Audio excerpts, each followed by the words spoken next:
இன்றைக்கி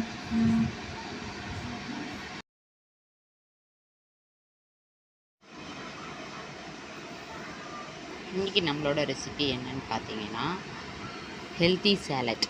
சென்னா, boiled சென்னாவில் onion போட்டுக்கணும், tomato போட்டுக்கணும், ஃபஸ்ட்டு துருவி வச்ச கேரட், கொஞ்சம் லெமன்,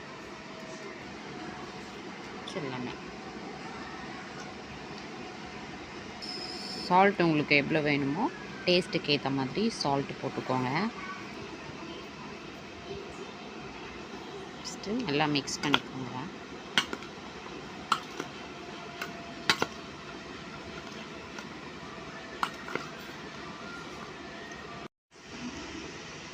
கொரியாண்டர் லீஃப் ஆட் பண்ணிக்கோங்க. கர்ட் கொஞ்சம் ஆட் பண்ணிக்கோங்க. உங்களுக்கு எவ்வளோ தேவையோ அவ்வளோ சால்ட் ஆட் பண்ணிக்கோங்க. ரொம்பவே ஹெல்தியான ரெசிபி, கண்டிப்பாக ட்ரை பண்ணி பாருங்கள். தேங்க்யூ ஃபார் வாட்சிங்.